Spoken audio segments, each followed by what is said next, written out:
আমার মনে হয় এটা ভালো হবে। বিসমিল্লাহির রহমানির রহিম।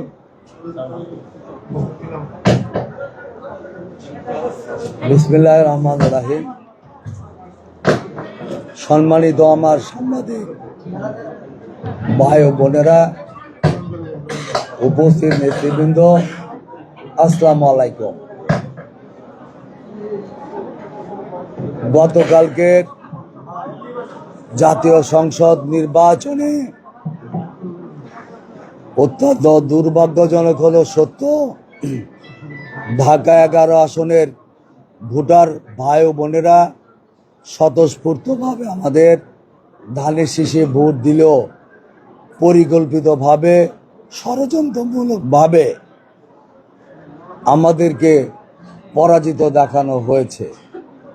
আমাদের 162টা কেন্দ্রের সবগুলি কেন্দ্রে আমাদের পুলিশ যারা এজেন্ট ছিল তাদেরকে স্বাক্ষর করিয়ে নেওয়া হয়েছে। রেজাল্ট গণনার পর অনেক ভোট বাতিল করা হয়েছে, প্রায় 3000-এর ঊর্ধ্বে বাতিল ভোট, এবং সবগুলি আমাদের ধানের শীষের। এবং তারপরও যখন গণনায় দেখা গেল আমরা 3400-র মতো ভোট বেশি, তখন হঠাৎ করে রেজাল্ট দিচ্ছে না 5-6টা কেন্দ্রে। রহমতুল্লাহ বেড়াই কলেজে, আইডিয়াল স্কুল অ্যান্ড কলেজ, আরেকটা মহিলা কেন্দ্র ওখানে, তারপর কলেজের স্কুল খেলগা এবং রামপুর আকরামুন নেসা। আমরা 11:30টার দিকে অনেক চেষ্টা করে তবদিল করে রেজাল্ট নিলাম। দেখা গেল বেড়াই দিয়ে আমরা সবগুলি কেন্দ্রে বিজয় লাভ করার পরও 11:30টায় একেএম রহমতুল্লাহকে 1200 ভোট বেশি দেখানো হলো। তারপর 1500 ভোট বেশি দেখা হলো আইডিয়াল স্কুল অ্যান্ড কলেজ 11:30টায়, মহিলা কলেজে 500, এবং একরামুন নেসা 700, কলেজের স্কুলে 500। এরকমভাবে প্রায় 3500-এর মতো করার পরও দেখা গেল যে আমাদের তারপরও বেশি। তখন তারা করলো, ইলেকশন কমিশনে অ্যাপ্লিকেশন করলো, আমার অপোজিশন পার্টি, তারা রিকাউন্ট চায়। এর মধ্যে রাত্রে আমরা 12টার দিকে দেখলাম যে পোস্টাল ভোট থেকে তাকে বেশি দেখানো হলো। পোস্টাল ভোটে 1100 বা 1300 মতো বেশি দেখিয়ে তাকে বিজয়ী ঘোষণা করা হলো। আরো দুঃখজনক, সকল 11 আসনের নির্বাচনী কেন্দ্র বাদ দিয়ে ইউনূস সাহেব আমার নিজের কেন্দ্র, আমার বাড়ির পাশে আমি যেটা ভোট দিয়েছি, বাড্ডা হাই স্কুলে, কালকে উনি পরিদর্শনের নাম করে 2 ঘন্টা আগে এসএসএ পাঠাই দিছে। এখানে কোনো লোককে সেখানে ভোট দিতে দেওয়া হয় না। প্রায় 2-2.5 ঘন্টা বাড্ডা হাই স্কুলে আমার ভোটাররা ভোট দিতে পারে নাই। এই যে আমাদের এভিডেন্স আছে যে এই কেন্দ্রগুলিতে আমাদের বাতিল, এবং আমাদের যে হঠাৎ করে যে কয়টা 5-6টা কেন্দ্র টার্গেট করে বেশি করে রেজাল্ট হয়ে যাওয়া, তো কি গাইবি ভোট এখানে আসলো।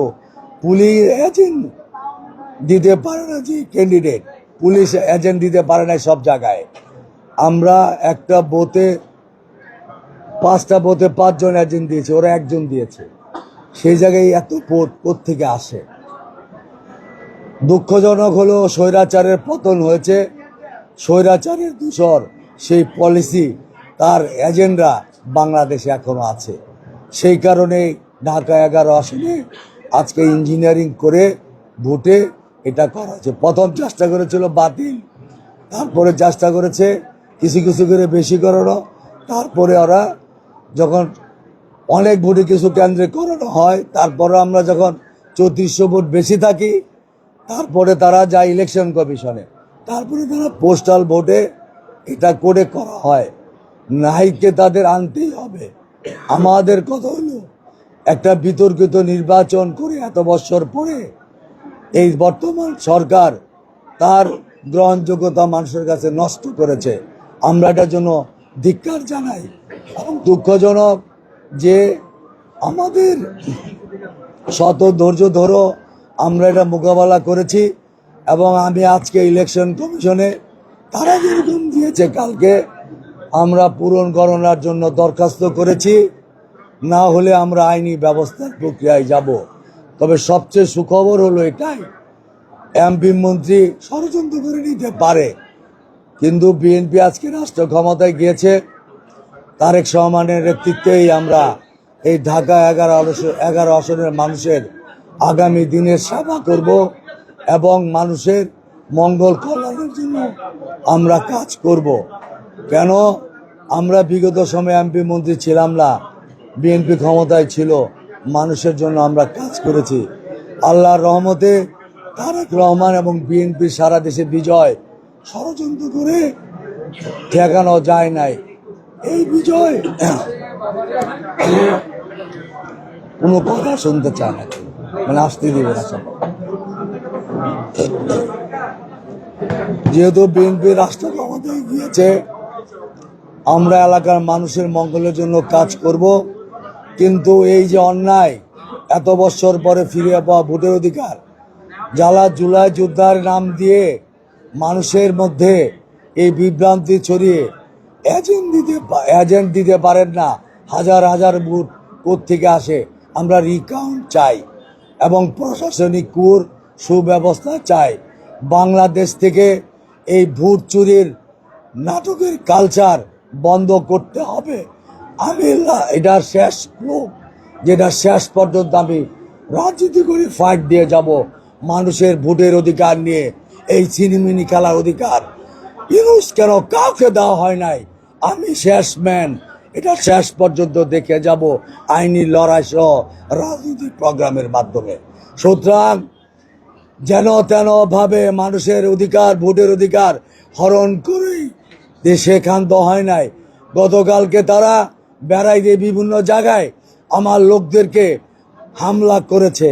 আমরা বলতে চাই, আমরা ধৈর্য ধারণ করতে চাই। শয়তানি ষড়যন্ত্রের একটা শেষ আছে, মিথ্যাচারে। সুতরাং আমরা আইনি লড়াইয়ে যাব এবং এই মানুষের মৌলিক গণতান্ত্রিক অধিকার, বহু বছরের ফেরা ভোটের অধিকার যাতে আর কেউ ছিনিমিনি খেলতে না পারে, আমরা এর ব্যবস্থা নেব। সম্মানিত সাংবাদিক ভাই বোনেরা, আমি অনুরোধ করব আপনারা সরেজমিনে যান। আপনারা দেখেছেন নির্বাচনের আগে আমি অন্তত 50 থেকে 60,000 লোকের একটা মিছিল করেছি। সে লোক হয় না বলে মিছিল করতে পারে নাই, সে বিভিন্ন অপপ্রচার মিথ্যাচার করেছে, আমরা উত্তর দিই নাই। আমরা ভূমিদস্যু। সাঁতার গোলের সভাপতি আমার এখানে আছে, যেখানে আমার প্রজেক্ট হাউজিংয়ের, ও প্রত্যেকটা কেন্দ্রে আমরা ওইখানে জিতেছি। মানুষকে আমাদের পক্ষে না বিপক্ষে, আমরা একটা পরিকল্পিত নগরায়ণ করছি, কারো জুলুম করি নাই।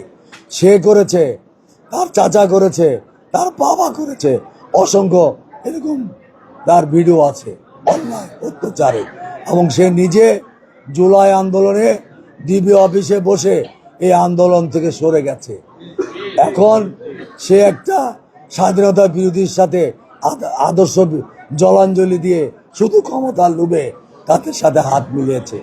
আমরা ক্ষমতাটা মুখ্য মনে করি না, রাজনীতি করি মানুষের জন্য, মানুষের মঙ্গল এবং কল্যাণের জন্য কাজ করে যাব। বাট আমার কোনো নেতা কর্মীর গায়ে অন্যায়ভাবে হাত দিলে সেটা আমরা যথাযথভাবে তার প্রতি উত্তর দিব আইনের প্রক্রিয়ায়।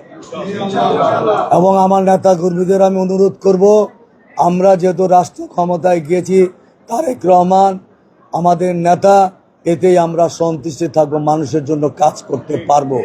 কাউকে কোনো প্রতিহিংসাপরতার মধ্যে যাব না, কাউকে কোনো ব্লেম দিব না, যে তুমি দাও নাই, আমি দেই নাই, অমুকে দেয় না, এগুলি কোনো কথা না। সবাই দিয়েছে, ষড়যন্ত্র হয়েছে। সুতরাং আমি আর বক্তব্য দীর্ঘায়িত করব না। সাংবাদিক ভাই বোনেরা, এই নির্বাচনে আপনারা অনেক আমাকে সহযোগিতা করেছেন, আজকে এসেছেন। আমি আমার পরিবার, দল এবং আমার নেতার পক্ষে থেকে আপনাদের ধন্যবাদ এবং কৃতজ্ঞতা জানাই। এবং পরবর্তী পর্যায়ে আমরা কি করছি আপনাদের মাধ্যমে সারা বাংলাদেশের, সারা পৃথিবীর মানুষদের আমরা জানাবো যে এই নির্বাচনও কারচুপি, ষড়যন্ত্র, ইলেকশন ইঞ্জিনিয়ারিং হয়েছে। আমরা শুনতে পেরেছিলাম যে নাহিদ বলছে 10টা ভোট পেল আমি এমপি, সত্যি সেটা আমরা দেখলাম। ইউনুস সাহেব 15 দিন আগে কিভাবে বলে জুলাই যোদ্ধারাও এমপি হবে, মন্ত্রী হবে, সেটাই সে করেছে। নির্বাচনের নামে নাটক, মানুষের অধিকারে হরণের নিয়ে নাটক, এগুলি বন্ধ করতে হবে ইনশাল্লাহ। আমরা জনগণকে সাথে নিয়ে আগামী দিনে এই ভোটচোরদের অপকর্মের প্রতিবাদের ব্যবস্থা করব। ধন্যবাদ আপনাদের। আসসালামু আলাইকুম।